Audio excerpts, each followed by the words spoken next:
ಬದಲಾಗುತ್ತಿದೆ ಅಯೋಧ್ಯೆಯ ಬಾಲರಾಮನ ಮೂರ್ತಿಯ ಬಣ್ಣ.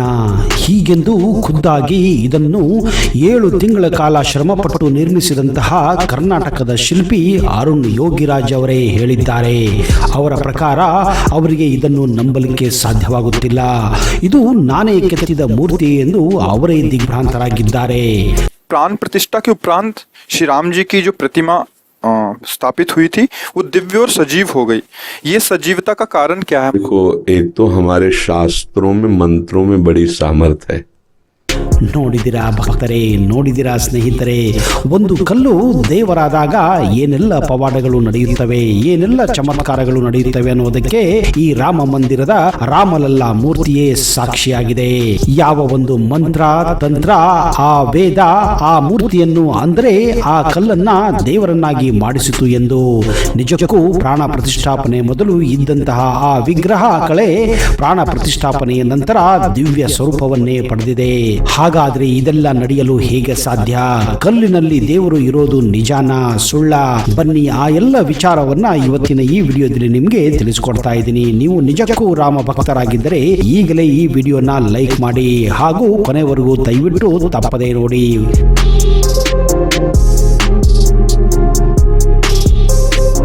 ನಮಸ್ಕಾರ ಸ್ನೇಹಿತರೆ, ನಿಮಗೆಲ್ಲ ಆತ್ಮೀಯ ಹಾಗೂ ಅದ್ದೂರಿ ಸ್ವಾಗತ.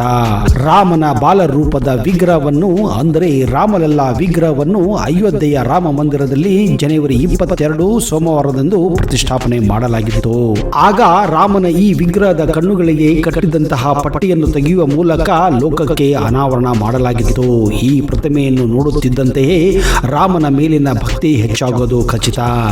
ನಗು ಮುಗುದೊಂದಿಗೆ ರಾಮನು ಅಯೋಧ್ಯೆಯ ರಾಮ ಮಂದಿರದ ಗರ್ಭಗುಡಿಯಲ್ಲಿ ಈಗ ವಿರಾಜಮಾನನಾಗಿದ್ದಾನೆ.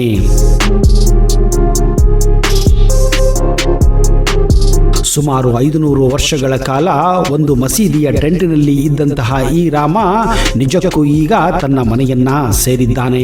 ಅಯೋಧ್ಯೆಯ ರಾಮ ಮಂದಿರದಲ್ಲಿ ವಿರಾಜಮಾನನಾಗಿರುವ ರಾಮಲಲ್ಲ ವಿಗ್ರಹವು ಸರಿಸುಮಾರು 4.24 ಅಡಿ ಎತ್ತರವನ್ನು ಹಾಗೂ 3 ಅಡಿ ಅಗಲವನ್ನು ಒಳಗೊಂಡಿದೆ. ಈ ವಿಗ್ರಹವು ಸುಮಾರು 200 ಕೆಜಿ ತೂಕವನ್ನು ತೂಗುತ್ತದೆ. ಈ ವಿಗ್ರಹದಲ್ಲಿ ರಾಮಲಲ್ಲನು ಅರಳಿದ ಕಮಲದ ಮೇಲಿನ ಹೂವಿನ ಮೇಲೆ ನಿಂತು ಮುಗುಳ್ನಗೆಯನ್ನ ಬೀರುತ್ತಿದ್ದಾನೆ. ಈ ವಿಗ್ರಹದಲ್ಲಿ ರಾಮನು ನಿಂತಿರುವ ಭಂಗಿಯಲ್ಲಿದ್ದಾನೆ. ರಾಮಲಲ್ಲನ ವಿಗ್ರಹವನ್ನು ಕರ್ನಾಟಕದ ಮೈಸೂರಿನ ಶಿಲ್ಪಿಯಾದ ಅರುಣ್ ಯೋಗಿರಾಜ್ ಅವರು ನಿರ್ಮಿಸಿದ್ದಾರೆ. ಅವರು ಮೂರ್ತಿಯನ್ನು ನಿರ್ಮಿಸುವುದಕ್ಕಾಗಿ ಕಠಿಣ ಮೌನವ್ರತವನ್ನು ಕೂಡ ತೆಗೆದುಕೊಂಡಿದ್ದರು. ರಾಮನ ಈ ವಿಗ್ರಹವನ್ನು ಕಪ್ಪು ಬಣ್ಣದ ಕಲ್ಲಿನಿಂದ ನಿರ್ಮಿಸಲಾಗಿದೆ. ಈ ವಿಗ್ರಹದ ಇನ್ನೊಂದು ವಿಶೇಷತೆ ಏನೆಂದರೆ ಈ ಸಂಪೂರ್ಣ ವಿಗ್ರಹವನ್ನು ಕೇವಲ ಒಂದೇ ಒಂದು ಕಪ್ಪು ಬಣ್ಣದ ಅಂದರೆ ಕೃಷ್ಣ ಶಿಲೆಯಿಂದ ಕೆತ್ತಲಾಗಿದೆ. ರಾಮ ವಿಗ್ರಹದ ಸುತ್ತಲಿನ ಕಲ್ಲಿನ ಮೇಲೆ ನೀವು ಇನ್ನಿತರ ಅದ್ಭುತ ಕಲಾಕೃತಿಗಳನ್ನ ಗಮನಿಸಬಹುದು. ರಾಮಲಲ್ಲ ಪ್ರತಿಮೆಯ ಸುತ್ತಲೂ ವಿಶೇಷ ವಿನ್ಯಾಸಗಳನ್ನ ಮಾಡಲಾಗಿದೆ. ರಾಮನ ವಿಗ್ರಹದ ಸುತ್ತಲೂ ಮೇಲ್ಭಾಗದಲ್ಲಿ ಸ್ವಸ್ತಿಕ, ಓಂ, ಚಕ್ರ, ಗದೆ ಮತ್ತು ಸೂರ್ಯ ದೇವನ ಚಿತ್ರಗಳನ್ನು ಕೂಡ ಕೆತ್ತಲಾಗಿದೆ. ಇದು ರಾಮನ ವಿಗ್ರಹವನ್ನು ಮತ್ತಷ್ಟು ಆಕರ್ಷಣೀಯವಾಗಿ ಕಾಣುವಂತೆ ಮಾಡುತ್ತಿದೆ. ಈ ಮೇಲಿನ ಚಿಹ್ನೆಗಳನ್ನು ಹೊರತುಪಡಿಸಿ ರಾಮನ ವಿಗ್ರಹದ ಸುತ್ತಲೂ ರಾಮನ ಅವತಾರದಲ್ಲಿ ಒಂದಾದ ವಿಷ್ಣುವಿನ 10 ಅವತಾರಗಳ ಅಂದರೆ ದಶಾವತಾರಗಳನ್ನು ಕೂಡ ಕೆತ್ತಲಾಗಿದೆ. ಇನ್ನು ಈ ಪ್ರತಿಮೆಯ ಬಲಭಾಗದಲ್ಲಿ ಮತ್ಸ್ಯ, ಕೂರ್ಮ, ವರಹ, ನರಸಿಂಹ ಮತ್ತು ವಾಮನ ಅವತಾರ ಚಿತ್ರಗಳನ್ನು ನೀವು ನೋಡಬಹುದು. ಇನ್ನು ರಾಮಲಲ್ಲನ ಪ್ರತಿಮೆಯ ಎಡಭಾಗದಲ್ಲಿ ಪರಶುರಾಮ, ರಾಮ, ಕೃಷ್ಣ, ಬುದ್ಧ ಮತ್ತು ಭಗವಾನ್ ಕಲ್ಕಿಯ ವಿಗ್ರಹಗಳನ್ನು ನೀವು ನೋಡಬಹುದಾಗಿದೆ. ಪ್ರತಿಮೆಯ ಕೆಳಭಾಗದಲ್ಲಿ ಆಂಜನೇಯ ಸ್ವಾಮಿಯ ವಿಗ್ರಹವನ್ನು ಕೂಡ ಇಡಲಾಗಿದೆ. ಹಾಗೂ ಬಲಭಾಗದಲ್ಲಿ ಸೀತೆ ಮತ್ತು ಲಕ್ಷ್ಮಣನ ವಿಗ್ರಹ ಚಿಕ್ಕ ಮೂರ್ತಿಗಳನ್ನು ಇಟ್ಟು ಈ ಒಂದು ಮೂರ್ತಿಗೆ ವಿಶೇಷ ಮೆರಗನ್ನ ತರಲಾಗಿದೆ. ಈ ಎಲ್ಲಾ ಚಿಹ್ನೆಗಳು ರಾಮನ ವಿಗ್ರಹವನ್ನು ಅರ್ಥಪೂರ್ಣಗೊಳಿಸುತ್ತಿವೆ.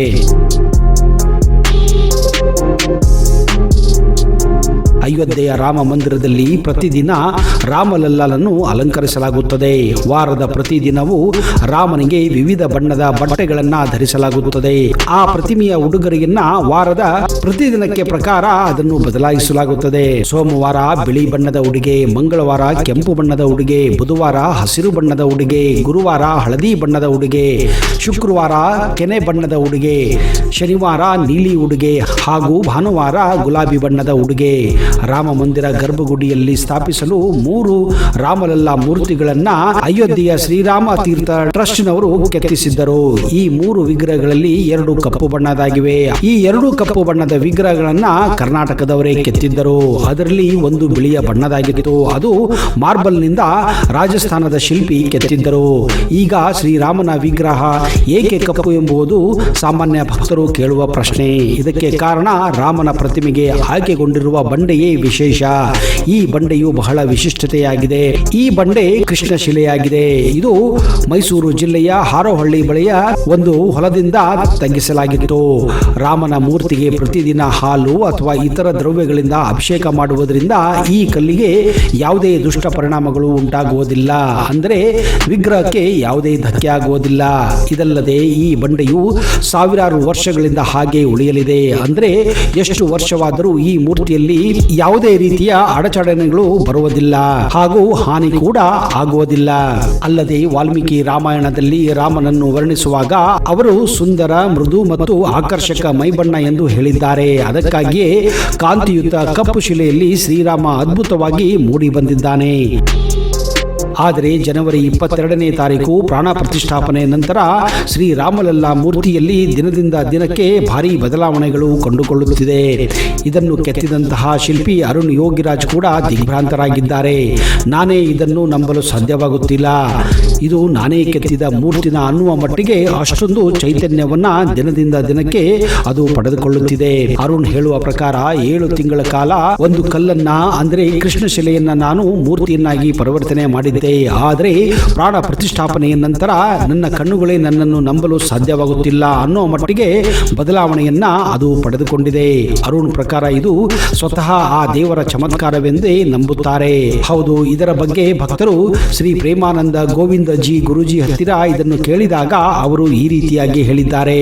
प्राण प्रतिष्ठा के उपरांत श्री राम जी की जो प्रतिमा स्थापित हुई थी वो दिव्य और सजीव हो गई. ये सजीवता का कारण क्या है? देखो, एक तो हमारे शास्त्रों में मंत्रों में बड़ी सामर्थ्य है. ಅವರ ಪ್ರಕಾರ ಪ್ರಾಣ ಪ್ರತಿಷ್ಠಾಪನೆ ಮಾಡುವಾಗ ಬಳಸುವಂತಹ ಶಾಸ್ತ್ರದಲ್ಲಿ, ಮಂತ್ರದಲ್ಲಿ ಅಪಾರ ಪ್ರಮಾಣದ ಶಕ್ತಿ ಇರುತ್ತದೆ. ಯಾವಾಗ ಆ ಶಕ್ತಿಯುತ ಮಂತ್ರವನ್ನು ಪಠಿಸಿ ದೇವರನ್ನು ಆ ವಿಗ್ರಹದಲ್ಲಿ ಆಹ್ವಾನ ಮಾಡಲಾಗುತ್ತದೆಯೋ ಆಗ ದೇವರು ಆ ವಿಗ್ರಹದಲ್ಲಿ ಸೇರುತ್ತಾನೆ. ಆಗ ಆ ವಿಗ್ರಹದಲ್ಲಿ ಈ ರೀತಿ ಬದಲಾವಣೆ ಆಗುವುದು ಸಹಜ. ಎಷ್ಟೋ ಜನ ಕೇಳುತ್ತಾರೆ, ಯಾಕೆ ಹಿಂದೂಗಳು ಕಲ್ಲನ್ನೇ ಪೂಜಿಸುತ್ತಾರೆ ಅಂತ.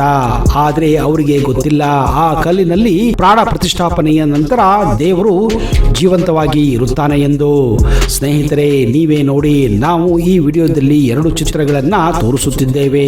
ಪ್ರಾಣ ಪ್ರತಿಷ್ಠಾಪನೆಯ ಮೊದಲು ಇದ್ದಂತಹ ರಾಮಲಲ್ಲಾ ಮೂರ್ತಿ ಹಾಗೂ ಪ್ರಾಣ ಪ್ರತಿಷ್ಠಾಪನೆಯ ನಂತರ ನೀವು ಕಾಣುತ್ತಿರುವ ಈ ಮೂರ್ತಿ. ಈಗ ನೀವೇ ಹೇಳಿ, ಈ ಕಲ್ಲಿನಲ್ಲಿ ನಿಜಕ್ಕೂ ಆ ರಾಮ ಬಂದು ಪ್ರತಿಷ್ಠಾಪನೆ ಆಗಿದ್ದಾನವೋ ಇಲ್ಲವೋ ಎಂದು.